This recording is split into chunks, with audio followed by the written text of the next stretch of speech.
என்னது நடந்துச்சு? நடக்க வேண்டியதெல்லாம் நல்லபடியா நடந்து முடிஞ்சிருச்சு. கிளம்பி வந்துட்டேன்.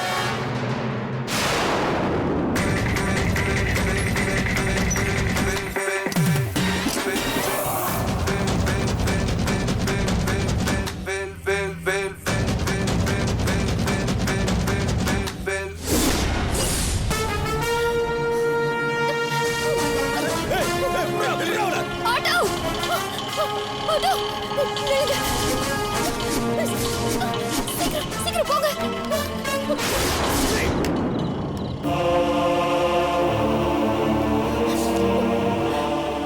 அத்தை. மாலதி, என்னம்மா என்னாச்சு? ஏன் இப்படி ஓடி வர? எல்லாமே முடிஞ்சு போச்சு அத்தை. என் வாழ்க்கை போயிடுச்சு.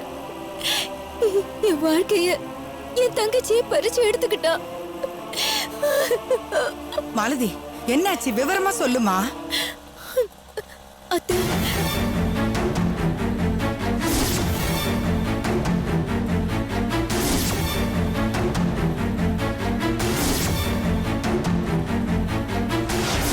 இப்படி ஆயிடுச்சு அத்தை.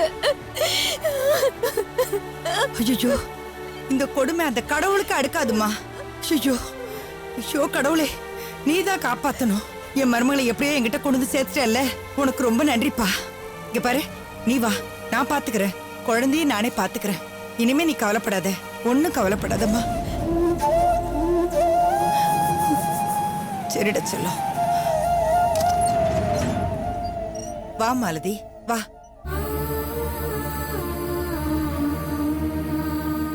பார்த்து பத்திரமா படுக்க வை.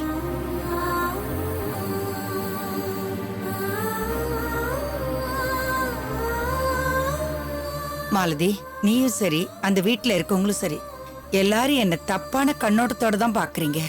மோசமானவ, கொடுமைக்காரி, சண்டைக்காரின்னு எல்லாரும் என்ன சொல்லிட்டு இருக்கீங்க.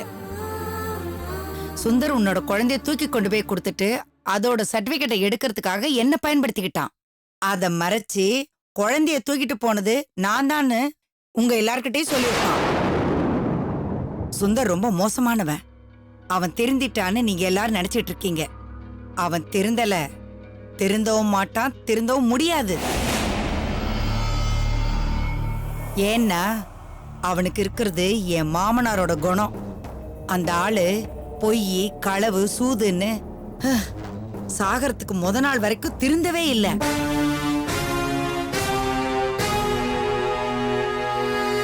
ஊர்ல இருந்தவங்க எல்லாருமே அந்த ஆளோட சாவுக்கு வந்திருந்தாங்க.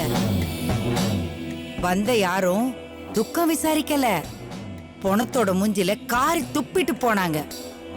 உன் புருஷனும் அந்த ஆளும் ஒண்ணு. அவர் தெரிஞ்சிட்டாருன்னு நம்பினேன் அத்தை. அவன் திருந்திருந்தா பெத்த அம்மாவை இத்தனை நாளா வந்து பார்க்காம இருந்திருப்பானா? பார்த்து உங்க வீட்டுக்கு என்ன கூட்டிட்டு போகாம இருந்திருப்பானா? ஏன் அவன் அதை பண்ணல? நான் இங்க வந்தா அவன் உங்ககிட்ட நடிச்சிட்டு இருக்கிற விஷயத்த கண்டுபிடிச்சு எல்லார்கிட்டையும் போட்டு உடைச்சிருவேன். அதனாலதான் என்னை ஒதுக்கி வச்சுட்டான். தனியா கடந்து வயிற்று பாட்டுக்காக நான் படாத கஷ்டம் இல்ல. 10 பாத்திரம் தேய்ச்சி கழுவுறது, வாசல் பெருக்கி கோலம் போட்டு மறுவாசல் பண்றது, பணக்காரங்க வீட்டு பசங்களுக்கு மலஞ்சல கழுவுறது, இப்படி அப்பப்ப கிடைக்கிற சின்ன சின்ன வேலைங்களை பார்த்துக்கிட்டு நான் பொழைச்சிட்டு இருக்கேம்மா. கல்யாண நாள் வந்தா சமையல் வேலைக்கு கூப்பிடுவாங்க. இன்னைக்கு அப்படிதான் ஒரு மண்டபத்துக்கு போயிருந்தேன். வேலை முடிய லேட் ஆனதுனால சமையல் கான்ட்ராக்டுக்காரங்கிட்ட ஆட்டோவை பிடிச்சி அனுப்பி வச்சாதான் வீட்டுக்கு போவேன்னு சொல்லி ஆட்டோ காசை வாங்கிக்கிட்டு ஆட்டோல ஏறி வந்துகிட்டு இருந்தேன்.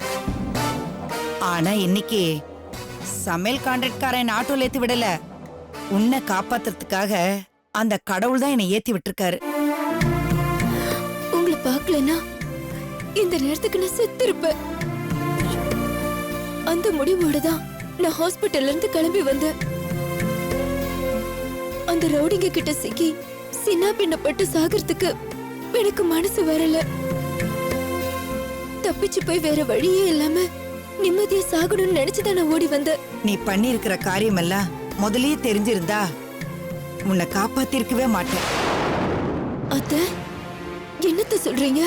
பின்ன என்ன, வாழ்க்கையில எந்த ஒரு பொண்ணும் பண்ணக்கூடாத தப்ப நீ பண்ணிருக்க. ஒண்ணுக்கு 3 தப்ப தொடர்ச்சியா பண்ணிருக்க. உன் புருஷன் உன்னை விட்டுட்டு இன்னொரு பொண்ணுகிட்ட, அது உன் தங்கச்சியா இருந்தா என்ன, வேற எவளா இருந்தா என்ன, அவளை தொட்டு பேசி சிரிச்சு பழகுறான்னு தெரிஞ்ச உடனே அவனை கண்டிச்சு அடக்கி வச்சிருக்கணும். அத பண்ணாம அநியாயமா கோட்டை விட்டுட்டியே.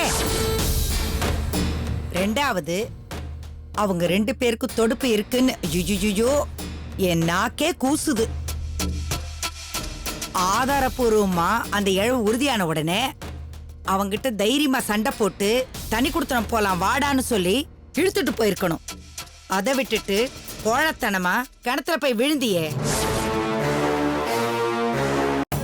மூணாவது, ஆஸ்பத்திரில இருந்து மயக்கம் தெளிஞ்சு கண்ணு முழிச்சதுக்கு அப்புறமாவது நீ பஞ்சாயத்தை கூட்டி என் புருஷன் என் கூட தனியா வந்து வாழ்க்கை நடத்தலன்னா அத்தனை பேர் மேலே கேஸ் போடுவேன், கோர்ட்ல நிறுத்தி தண்டனை வாங்கி கொடுப்பேன்னு சொல்லி மிரட்டி பணிய வச்சிருக்கணும். அதையும் நீ செய்யல. இல்ல அத்த, என் புருஷன் மேலயும் என் தங்கச்சி மேலயும் எனக்கு வந்து கோவமும் ஆத்திரமும் ஆயுசுக்கும் என்னை விட்டு போகாது. அதனால அவங்க 2 பேரும் மூஞ்சிலையும் இனி முழிக்கவே கூடாது நான் முடிவு பண்ணிட்டாத்த. என்னோட மனவேதனைய எங்க அப்பா, அம்மா, மரகத அத்தை, அப்புறம் ரேவதி, மகேஷ் யாருமே என்ன புரிஞ்சுக்க தயாராவே இல்ல. என்ன பாதிக்கப்பட்டவளாவும் பார்க்கல, வெறும் சந்தேக பிசாச மட்டும்தான் பாக்குறாங்க. அத்தனை பேரும் போட்டி போட்டுக்கிட்டு என் புருஷனுக்கும் என் தங்கச்சிக்கும் தான் சப்போர்ட் பண்றாங்க. என்ன அம்போன்னு விட்டுட்டாங்க அத்தை. உன்னோட வேதனை எனக்கு புரியுது மாலதி. அவங்களுக்கும் அது புரியும், புரியாம போகாது. ஆனா முகமுடிய மாட்டிக்கிட்டு புரியாத மாதிரி நடிக்கிறாங்க. நான் விட மாட்டேன் மாலதி. இந்த அத்தை அவங்கள சும்மா விட மாட்டேன். அத்தனை பேரை கண்ணீர் வெடிச்சு கதற வைக்காம ஓய மாட்டேன். நான் நாளைக்கே போய் என் வேலையை காட்டுறேன். அவங்கள என்னத்த பண்ண போறீங்க? என்ன நீ நம்புறல்ல? நம்புறேன் அத்தை. சரி, நான் நாளைக்கு போய் பண்ணிட்டு வந்து சொல்றேன். நான் வர்ற வரைக்கும் நீ பத்திரமா குழந்தையோட இங்கேயே இரு.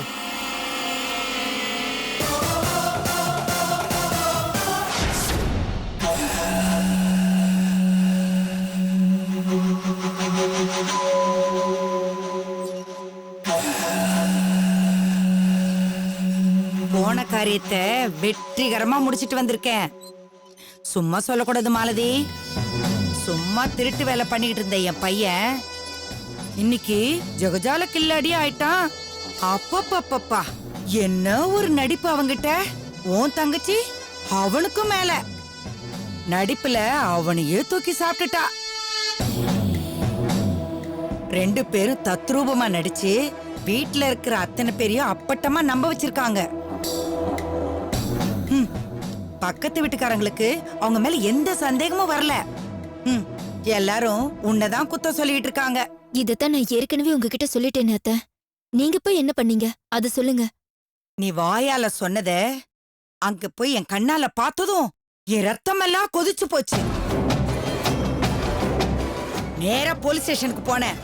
இன்ஸ்பெக்டர் கிட்ட சுந்தரம் அந்த நந்தினி அடிக்கிற கொட்டத்தை அக்கு வேற ஆணி வேற புட்டு புட்டு வச்சுட்டேன். அவ்வளவுதானா? அந்த இன்ஸ்பெக்டர் அதெல்லாம் வச்சு எந்த ஆக்ஷனும் எடுக்க மாட்டாரு அத்தை. நான் சொன்னா எடுக்க மாட்டாரு. பேப்பர் சொன்னா எடுக்காம இருக்க முடியுமா? எடுத்துட்டாரு.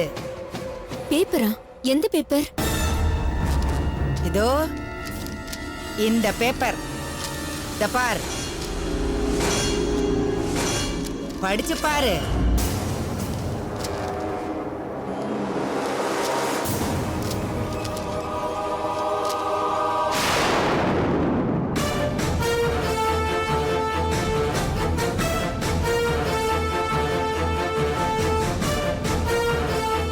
இன்ஸ்பெக்டர் வந்து பேப்பரை பார்த்துட்டு மேலிடத்துல ரொம்ப பிரஷர் கொடுக்கறாங்கன்னு சொல்லி 2 பேரையும் விசாரிக்கிறதுக்காக கைது பண்ணி ஸ்டேஷனுக்கு கூட்டிட்டு போயிருக்காரு. இப்ப அவங்களோட கள்ளக்காதல் விவகாரம் பத்திரிகை மூலமா குபுகுபுகுபுன்னு எரிஞ்சுகிட்டு இருக்கு. இனி அந்த 2 பேரையும் வீடு நம்பினாலும் இந்த ஊரு நம்பாது. 2 பேரும் தெருவுல கூட காலை எடுத்து வைக்க முடியாது. காரி காரி துப்புவாங்க, கழுவி கழுவி ஊத்துவாங்க. வீட்டை விட்டு வெளியே வந்தா தலை நிமிந்து கூட நடக்க முடியாது.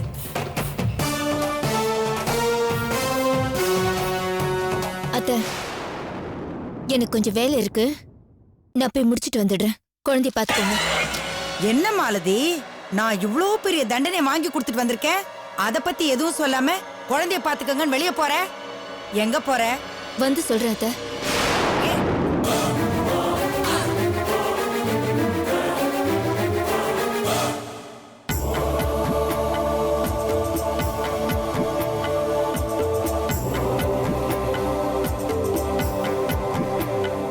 எமோஷனல் ஆகாம நான் கேட்கறதுக்கு 2 பேரும் கேஷுவலா பதில் சொல்லுங்க. உண்மையிலேயே உங்க 2 பேருக்கு இடையில என்ன மாதிரி ரிலேஷன்ஷிப் இருக்கு? இன்ஸ்பெக்டர், மறுபடியும் சொல்றேன், எமோஷனல் ஆகாம எக்ஸைட் ஆகாம பதில் சொல்லுங்க. You believe or not, I don't bother about this. இவர் என்னோட அக்கா ஹஸ்பண்ட், அக்கா புருஷன் அப்பா மாதிரி. அந்த அடிப்படையில தான் நான் இவரோட பழகுறேன். அந்த அடிப்படையில தான் நான் அபார்ஷன் பண்றதுக்கு இவர் சைன் பண்ணாரு. இது எப்படி என் அக்கா புரிஞ்சுக்காம போனா, நாங்க எப்படி அவளுக்கு புரிய வைக்காம போயிட்டோன்னு எங்களுக்கும் புரியல. இப்போ எங்களுக்கு இருக்கிற ஒரே பிரச்சனை என் அக்காவை கண்டுபிடிக்கிறது மட்டும்தான். என் அக்கா மனசை நிச்சயமா என்னால மாத்த முடியும். இத நம்புறதுக்கு எனக்கு எந்த கஷ்டமும் இல்ல. ஆனா இவரோட அம்மா ஏன் இத நம்பல? உங்க அக்காவை நீங்க 2 பேரும் கொலை பண்ணிட்டதா ஏன் அவங்க சார்ஜ் பண்றாங்க? நெருப்பு இல்லாம புகையாது இல்லையா? என் அம்மா ஒரு மோசமான பிறவி சார். அவங்க மனசுல குப்பை கூலத்தை தவிர வேற எதுவுமே இல்ல. அவங்களோட இருந்த வரைக்கும் அவங்க புத்தி தான் எனக்கும் இருந்துச்சு. இங்க வந்ததுக்கு அப்புறம் தான் நான் மனுஷனாவே மாறினேன். அவங்க இன்னும் மாறல. எப்பவுமே அவங்க மாற மாட்டாங்க, அவங்கள மாத்தவும் முடியாது. அவங்கள அந்த அளவுக்கு அவங்க மனசு இறுகி போயிடுச்சு. 2 பேரும் தெளிவா பேசுறீங்க. நான் தப்பு சொல்லல. உங்க ஹஸ்பண்ட காணோம், இன்னும் நாங்க தேடிட்டு இருக்கோம். இப்போ உங்க ஒய்ஃபை காணோம், தேட ஆரம்பிச்சிட்டோம். விஸ்வாவை கொலை பண்ணிட்டாங்கன்னு யாரும் கம்ப்ளைண்டே பண்ணல. நியூஸ் பேப்பர்ல செய்தியாவும் வரல. ஆனா மாலதி பத்தி செய்தி வந்துருச்சு. இந்த நிலைமையில மாலதி மறுபடியும் சூசைட் அட்டம்ப்ட்க்கு போய் தப்பு நடந்துருச்சுன்னு வைங்க, கண்டிப்பா பழி உங்க மேலதான் வரும். Sir sir sir sir sir அப்படிலாம் சொல்லாதீங்க சார், அப்படிலாம் சொல்லாதீங்க சார். இவங்க பேர்ல எந்த தப்பும் கிடையாது சார். பேப்பர்ல தான் ஏதோ தப்பா போட்டுருக்காங்க சார். அதை நம்பி என் பொண்ணையும் மாப்பிளையும் நீங்க ஸ்டேஷனுக்கு கூட்டிட்டு வந்து விசாரிக்கிறது கொஞ்சம் கூட சரியில்லை சார். உங்க வீட்டுல உங்க அண்ணன் தம்பி அக்கா தங்கச்சி வீட்டுல இருக்கிற பொண்ணு மேல இப்படி தப்பா ஒரு புகார் வந்தா இப்படிதான் ஸ்டேஷனுக்கு கூட்டு வந்து விசாரிப்பீங்களா? இது கொஞ்சம் கூட நியாயம் இல்லை சார், ரொம்ப தப்பு சார். கொஞ்சம் நிறுத்துறீங்களா? நான் விசாரிச்சுட்டு இருக்கேன், அவங்கள ஒண்ணும் மிரட்டல சார். இவங்க 2 பேர்லயும் பழி வரும்னு சொன்னீங்களே, அதை நான் வரும்போது கேட்டுட்டு தான் சார் வந்தேன். அதுக்கு என்ன சார் அர்த்தம்? என்ன சார் அர்த்தம்? பாதியில வந்து டென்ஷன் பண்ணாதீங்க. முதல்ல உங்களை யார் இங்க வர சொன்னது? வந்தா என்ன சார் தப்பு? வந்தா என்ன தப்பு? நான் நந்தினியோட அப்பா சார். அப்பாவா இருந்தா விசாரணை நடக்கும்போது இடையில வந்து கேள்வி கேட்பீங்களா? முதல்ல வெளில போய் உட்காருங்க. விசாரணை முடிஞ்சது வெளியில வருவாங்க, கூட்டிட்டு போங்க. பெருசா வந்து கேள்வி கேட்கறீங்களே, நான் கேட்கிற கேள்விக்கு நீங்க பதில் சொல்லுங்க. இவங்களை இப்ப நான் விசாரிக்காம அனுப்பி வச்சிடுறேன். ஆனா மறுபடியும் வந்து என்கிட்ட என் மூத்த பொண்ணு மாலதிய ஏன் இன்னும் கண்டுபிடிக்கலன்னு கேட்க கூடாது. என்ன சொல்றீங்க? அது அது அது எப்படி சார் கேட்காம இருக்க முடியும்? கேட்க கூடாதுன்னு தான் நான் இவங்களை இப்ப விசாரிச்சுக்கிட்டு இருக்கேன். அதாவது மாலதியை கண்டுபிடிக்கிறதுக்கு விசாரிச்சுட்டு இருக்கேன். சார், இவங்க 2 பேரும் விசாரிச்சா மாலதி எப்படி சார் கண்டுபிடிக்க முடியும்? அவ எங்க இருக்கான்னு இவங்க 2 பேருக்கு தெரியாத. அது எப்படிங்க உறுதியா சொல்றீங்க? அப்படின்னா நிச்சயமா உங்களுக்கு தெரிஞ்சிருக்கும். சொல்லுங்க, மாலதி எங்க? மாலதி இங்க இருக்கேன் சார்.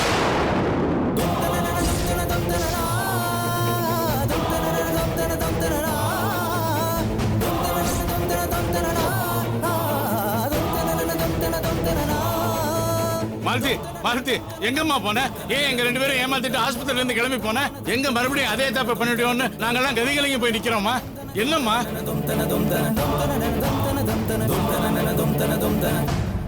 ரொம்ப அதிர்ச்சியா இருக்கா?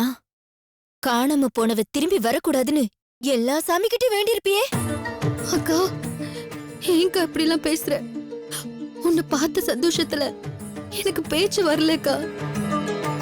நடிக்காதடி துரோகி. மாலதி, ஏ உங்களுக்கு தனியா வேற சொல்லணுமா? மாலதி, மாலதி அப்படி எல்லாம் சொல்லாதம்மா. உனக்காக 2 பேரும் எந்த தியாகத்தையும் பண்ண தயாரா இருந்தவங்க. அப்படி தியாகம் பண்ண தெரிஞ்சவங்களுக்கு துரோகம் பண்ண தெரியாதுமா. அது எனக்கு பொருந்தும்பா, இவங்களுக்கு பொருந்தவே பொருந்தாது. மாலதி, இவளுக்காக நான் எத்தனையோ தியாகம் பண்ணிருக்கேன். அத்தனைக்கும் பிறவி பயனா இவ எனக்கு ஒரே ஒரு துரோகம் பண்ணி என் வாழ்க்கைய அழிச்சிட்டான். அப்பா உங்களுக்கு ஞாபகம் இருக்கப்பா, எங்களோட சின்ன வயசுல நம்ம குடும்பத்துல வறுமை வாட்டி எடுத்துச்சு. என்னோட பழைய ட்ரெஸ் நந்தினிக்கு கொடுத்து போட சொன்னீங்க. ஆனா அவ போட மாட்டேன்னு அடம் பிடிச்சா. அதை என்னால தாங்க முடியலப்பா. நான் உங்ககிட்ட சண்டை போட்டு அவளுக்கு நான் புது ட்ரெஸ் எடுத்து கொடுக்க வச்சேன். நீங்க, நான், அம்மா, ரேவதி எல்லாரும் காத்திருந்து காத்திருந்து வீட்ல இருந்து ஒரே தட்டுல தான் நம்ம சாப்பிடுவோம். இவளுக்காக மட்டும் நான் சண்டை போட்டு உங்ககிட்ட காசு வாங்கிட்டு போய் புது தட்டு வாங்கிட்டு வந்து கொடுத்தேன். அதுலயும் இவளை மட்டும் சாப்பிட வச்சு நான் அதை அழகு பார்த்து ரசிச்சேன்பா. இப்படி நம்ம வீட்ல எல்லா விஷயத்திலயும் நம்மள பழச பயன்படுத்தினப்போ இவளுக்கு பிடிக்குமேனு எல்லாமே புதுசா நான் வாங்க வச்சேன்பா. நான் படிச்சது போதும்பா, தங்கச்சி படிக்க வைங்க, அவளை காலேஜுக்கு அனுப்புங்கப்பான்னு சொன்னேன். அது எல்லாம் மறந்துட்டு பழசா இருந்தாலும் போதும்னு என் புருஷன் அபகரிச்சுக்கிட்டியே. அதுக்கு பேரு துரோகின்னு இல்லனா வேற என்னடி இருக்கும்? அன்னைக்கு சொன்னடி உனக்கு கூடி சீக்கிரம் பைத்தியம் முடிச்சிருன்னு. இப்ப சொல்றேன்டி உனக்கு பைத்தியம் முடிச்சிருச்சுடி. சார் கேட்டிங்களா? சார் கேட்டிங்களா? என்ன பைத்தியம் சொல்லிட்டா இவங்க பண்ண தப்பு எல்லாமே சரியாயிடும்ல. மாலதி, உங்க தங்கச்சி என்னடான்னா அக்கா புருஷன் அப்பா மாதிரின்னு சொல்றாங்க. ஆனா நீங்க இவங்க 2 பேருக்கும் இடையில கீழ்த்தரமான உறவு இருக்குன்னு சொல்றீங்க. எதை நான் எடுத்துக்கிறது? களிமண் கலசத்தை எடுத்து தங்க முலாம் பூசி கோபுரத்துல கொண்டு போய் வச்சா அது தங்க கலசம் ஏத்துக்க முடியுமா சார்? அது எப்படி ஏத்துக்க முடியும்? முடியாதுல்ல. மகா மட்டமான கேவலமான உறவுக்கு அப்பாங்கிற வார்த்தையை உபயோகப்படுத்தி அந்த வார்த்தைக்கு இருக்கிற புனிதத்தை கெடுத்துட்டீங்களே. உங்களை பாக்குறதுக்கு எனக்கு அருவருப்பா இருக்கு. உங்க 2 பேரையும் கண்டும் துண்டமா வெட்டி போட்டாலும் எனக்கு உங்க மேல இருக்கிற ஆதரவு குறையவே குறையாது. வாய மூடி. நீ எல்லாம் ஒரு மனுஷ ஜென்மமாடி. நீ எல்லாம் ஒரு மனுஷன். இவ்வளவு நாளா குடும்பம் நடத்திட்டு இருக்கறன்னு நினைக்கும் போது எனக்கு அப்படியே கொமட்டிட்டு வருது. வராம என்ன பண்ணும்? இவ உனக்கு இனிக்கும் போது நான் கசக்கத்தான செய்வேன். ஏண்டி உன் புத்தி இப்படி போகுது? யாரடி உன் புத்தியை மாத்துனது? அது எப்படி சொல்ல முடியும்? நீங்க 2 பேரும் தான். நீங்க 2 பேரும் பண்ண வேலையாலதான் என் மனசு இப்படி கெட்டு போச்சு. இன்ஸ்பெக்டர் சார், அப்பா ஸ்தானத்துல இருக்கிற அக்கா புருஷன் மச்சனிச்சிக்கு சாப்பாடு ஊட்டி விடுறாரு. அது நீங்க எங்கேயாவது பாத்திருக்கீங்களா சார்?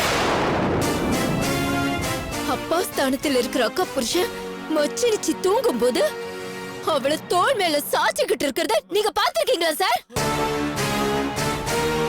அப்பா ஸ்தானத்துல இருக்கிற அக்கா புருஷன் கார்ல போகும்போது மச்சனிச்சி மூக்கோட மூக்க வச்சு முட்டை வச்சு பேசிட்டு போறத நீங்க பாத்திருக்கீங்களா சார்? தோளுக்கு மேல வளர்ந்ததும் பொண்ணுங்க அப்பா கிட்ட நெருங்கி பேச மாட்டாங்க சார். ஆனா அப்பா ஸ்தானத்துல இருக்கிற இந்த அக்கா புருஷன் மச்சினிச்சியோட சேர்ந்து ஒரு நாள் நடு ராத்திரி வரைக்கும் ஒரே ரூம்ல தங்கிட்டு வந்திருக்காங்க சார். கேட்டதுக்கு அந்த ரூம்ல யாரோ கொண்டு போய் எந்த காரணமும் இல்லாம இவங்க 2 பேரையும் அடிச்சு வச்சு மறுநாள் திறந்து விட்டதா சொல்றாங்க. எப்படி சார்? எப்படி சார்? எப்படி சார் இதெல்லாம் என்னால நம்ப முடியும்? நீங்களே சொல்லுங்க சார், நீங்களே சொல்லுங்க. நீங்க சொல்லுங்க சார், நான் இதை நம்புறேன். சொல்லுங்க சார். என்ன நந்தினி, உங்க அக்கா சொல்றதெல்லாம் பார்த்தா உங்க 2 பேருக்கும் இடையில. ஆமா சார், எங்க அக்கா சொன்னதெல்லாம் நடந்துச்சு.